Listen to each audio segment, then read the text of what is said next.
हमारा टॉपिक है वो है वाउचर टाइप्स। अब वाउचर टाइप्स क्या होता है, हम लोग को टैली में कुछ वाउचर्स दिए गए हैं।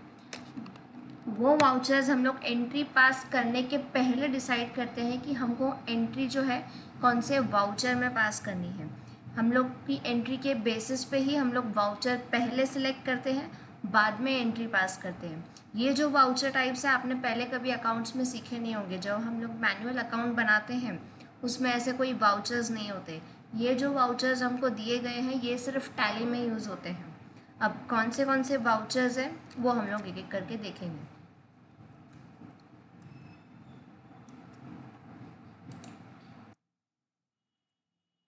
सबसे पहला हमारा वाउचर है कॉन्ट्रा। कॉन्ट्रा वाउचर हमको कब यूज़ करना है और एक्टिवेट कैसे करना है। ये जो यहाँ पर हमको F4 दिया गया है ये उसका फंक्शन की है। हमको कीबोर्ड के ऊपर जो F1 से F12 तक फंक्शन कीज़ दी गई होती है उसमें से अगर हम लोग F4 फंक्शन की को प्रेस करेंगे तो हमारा कॉन्ट्रा वाउचर यूज़ होगा। अब ये वाउचर यूज़ कौन सी एंट्रीज़ के लिए करना है हमको। सबसे पहले हमको दिया है कैश डिपॉजिट इन बैंक। जब भी आप जो है अपना शॉप से कैश बैंक में डिपॉजिट करो तब आपको कॉन्ट्रा वाउचर यूज़ करना है। क्यों?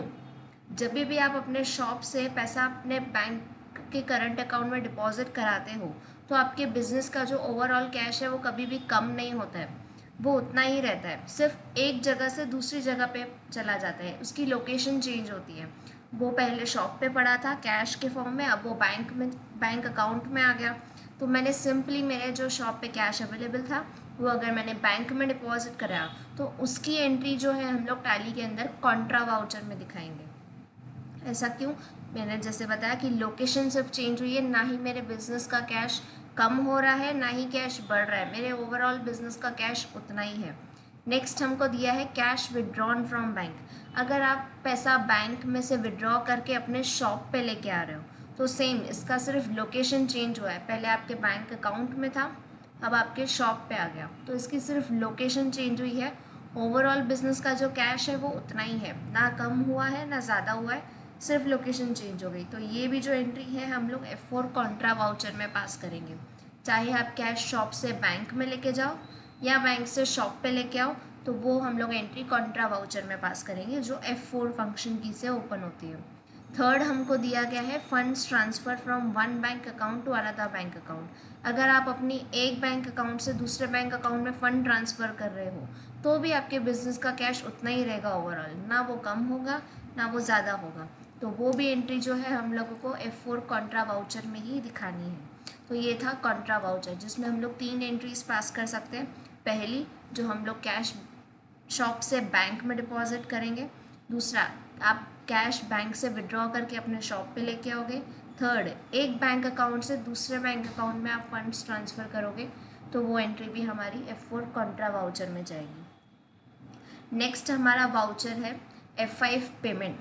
F5 पेमेंट में हमको दिया गया है कि इफ़ कैश या फिर बैंक जब भी हम लोग वर्ड यूज़ करें मतलब चेक गोज़ आउट, जब भी आपका पैसा या फिर चेक आपके हाथों से जा रहा हो, मतलब आपके ओवरऑल बिजनेस का जो कैश है वो कम होगा। आप कोई एक्सपेंस को पे कर रहे हो, आपने इलेक्ट्रिसिटी का बिल पे किया तो आपके हाथों से कैश जाएगा, आपके बिजनेस का कैश कम होगा। तो ये वाली जो एंट्री है हमको पेमेंट वाउचर में दिखानी है।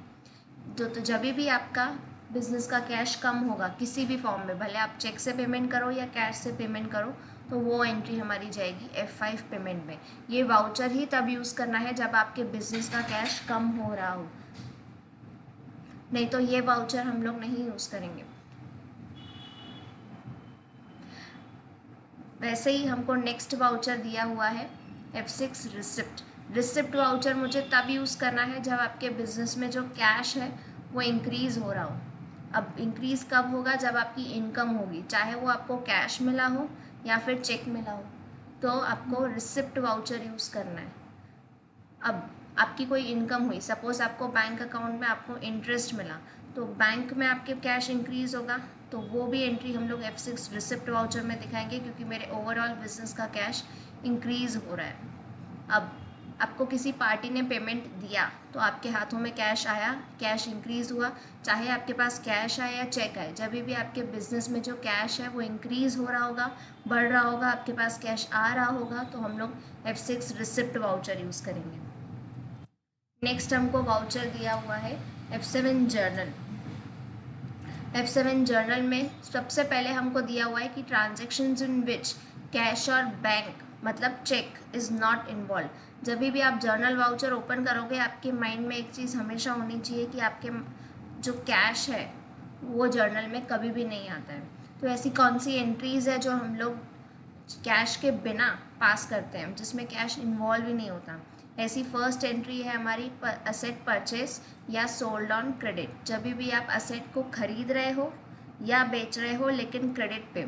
मैंने असेट परचेस की है, मैंने सपोज़ फर्नीचर परचेस किया है मिस्टर ए से, तो मेरे पास फर्नीचर आया, फर्नीचर मेरी असेट है, असेट्स के ऊपर हम लोग रियल अकाउंट का रूल लगाएंगे। तो बाय फर्नीचर टू, अब मैंने कैश तो दिया नहीं है, तो सामने मेरे को फर्नीचर क्रेडिट पे किसने प्रोवाइड किया है उस पार्टी का नेम आ जाएगा। तो buy furniture to Mr A, credit the giver. Mr A person है, पर्सन के ऊपर हम लोग पर्सनल अकाउंट का रूल लगाते हैं। तो buy furniture to Mr A. अब मैंने ना ही डेबिट में कैश डाला ना ही क्रेडिट में कैश डाला, तो ऐसी जो एंट्री है आपने एसेट परचेस की क्रेडिट पे, तो ये एंट्री मैं जर्नल में पास करूँगी क्योंकि मैंने एसेट उधारी पे खरीदी है और इसमें मेरा कैश इन्वॉल्व नहीं है।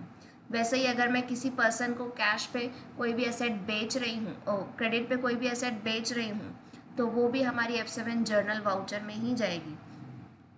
सेकेंड हमको दिया गया है डेप्रिसिएशन या appreciation charge on any fixed asset. अगर आप किसी भी एसेट के ऊपर डेप्रिसिएशन या एप्रिसिएशन लगा रहे हो, अब डेप्रिसिएशन क्या होता है? डेप्रिसिएशन मतलब हमारी एसेट की वैल्यू कम होना। आप कोई भी अपनी एसेट खरीद के लाओ, उसकी वैल्यू कम होती रहती है। तो आप आज ब्रांड न्यू 10,000 का सेलफोन लेके आओ, उसको नेक्स्ट डे पे सेल करने पे जाओगे ना, न्यू जो आपने कल ही खरीदा था, उसका आपको 10,000 का 10,000 बिल्कुल भी नहीं मिलेगा, उल्टा उसके कम मिलेंगे। तो एक ही दिन में आपकी ब्रांड न्यू एसेट की वैल्यू जो है वो डेप्रिसिएट हो गई, मतलब कम हो गई। तो आप अपनी एसेट पे कभी भी डेप्रिसिएशन चार्ज लगा रहे हो तो वो एंट्री भी आपको F7 जर्नल में दिखानी है। इसकी एंट्री कैसे होगी? फॉर एग्जांपल मैंने मेरे मोबाइल फ़ोन पे डेप्रिसिएशन लगाया, तो एंट्री होगी bye depreciation, debit all expenses और लॉसेस। आपके एसेट की वैल्यू कम हो गई तो आपका लॉस हो गया, इसलिए डेप्रिसिएशन रहेगा डेबिट में और टू में जाएगा मेरा मोबाइल फ़ोन। जो एसेट के ऊपर आप डेप्रिसिएशन लगा रहे हो उसका नाम आएगा एसेट का। वैसे ही एप्रिसिएशन, अब एसेट की वैल्यू बढ़ना, मैंने 15 लाख का शॉप लेके रखा था, अब मैं उसको 5 ईयर्स के बाद मैं उसको सेल करूँगी तो मुझे ऑब्वियसली उसके ज़्यादा वैल्यू मिलेगी, मतलब वो मेरी एसेट की वैल्यू एप्रिसिएट हो गई, वैल्यू बढ़ गई। तो एप्रिसिएशन मतलब एसेट की वैल्यू बढ़ना। अब इसकी एंट्री कैसे पास करेंगे? एंट्री होगी मेरी बाय शॉप, डेबिट में जाएगा मेरा shop, to credit all incomes and gains appreciation. आपकी एसेट की वैल्यू बैठे बैठे बढ़ गई तो आपकी तो इनकम हो जाएगी, इसलिए एप्रिसिएशन आपका क्रेडिट में रहेगा। अब डेप्रिसिएशन एप्रिसिएशन दोनों भी मैंने जब एंट्री कही तो उसमें मैंने कहीं पे भी कैश वर्ड यूज़ नहीं किया, ना ही मैंने डेबिट या क्रेडिट में कैश डाला। तो डेप्रिसिएशन और एप्रिसिएशन वाली एंट्री भी इसलिए मेरी F7 जर्नल में जाएगी। थर्ड हमको दिया गया है goods withdrawn bye proprietor for personal use. जब भी मैं बिजनेस में से गुड्स विड्रॉ कर रही हूँ, अब ड्राइंग्स जो होती है हमारी दो टाइप की होती है, एक तो कैश, दूसरा गुड्स। जब भी आप बिजनेस में से माल निकाल रहे हो, क्लियरली यहाँ पे वर्ड लिखा हुआ है गुड्स। अगर आप बिजनेस में से गुड्स विड्रॉ करके अपने पर्सनल यूज़ के लिए घर लेके जा रहे हो तो ये वाली एंट्री हमारी F7 जर्नल में जाएगी। लेकिन अगर यहीं पे ही मैं कैश विड्रॉ कर रही होती तो मेरे बिजनेस का मैं कैश कम कर रही होती। अब कैश विड्रॉ किया मतलब प्रोप्राइटर ने कैश रिसीव किया तो रिसिप्ट वाउचर होना चाहिए ना, नहीं। हम लोग जो है अकाउंट्स हमारे बिजनेस के मेंटेन करते हैं, ना कि खुद के।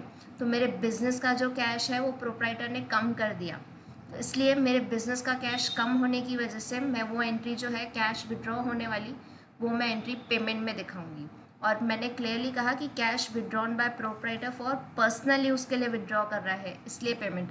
अगर नॉर्मल बैंक में से कैश विड्रॉ कर रहा होता तो वो कॉन्ट्रा वाउचर में जाता। नेक्स्ट जो हमारा वाउचर दिया है वो है हमारा F8 सेल्स। जब भी आप माल बेच रहे हो, चाहे कैश हो या क्रेडिट हो, क्लियरली यहाँ पे वर्ड लिखा हुआ है हमारा गुड्स, माल बेच रहे हैं असेट नहीं, असेट्स और गुड्स में फ़र्क होता है। तो जब भी आप गुड्स बेच रहे हो, चाहे कैश पे बेचो या क्रेडिट पे बेचो, वो हमारी एंट्री F8 सेल्स में जाएगी। नेक्स्ट हमारा जो वाउचर दिया है वो है हमारा F9 परचेज। जब भी आप बिज़नेस में जब भी आप बिज़नेस में माल खरीद के लेके आओ, चाहे कैश पे हो या क्रेडिट में, यहाँ पर क्लियरली मेंशन किया गया है कि हम लोग गुड्स परचेज कर रहे हैं, ना कि एसेट। जब भी आप गुड्स परचेज करोगे, चाहे कैश पे या क्रेडिट पे, वो एंट्री हमारी जाएगी F9 परचेज में।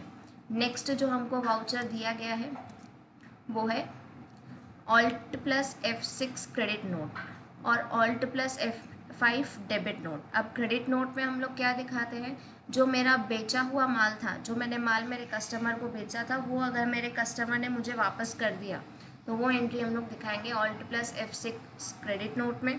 और दूसरा जो वाउचर दिया गया है Alt+F5 डेबिट नोट, वो कब यूज़ करना है, जब आपने माल ख़रीदा था और वो कुछ डिफेक्टिव निकला, वो जाके मैंने सामने वाले सप्लायर को वापस कर दिया, तो वो एंट्री हमारी जाएगी Alt+F5 डेबिट नोट में।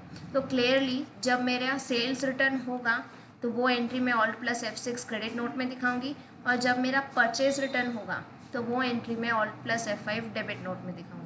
तो ये थे हमारे वाउचर टाइप्स जो हमको पहले सिलेक्ट करने पड़ते हैं एंट्री से पहले।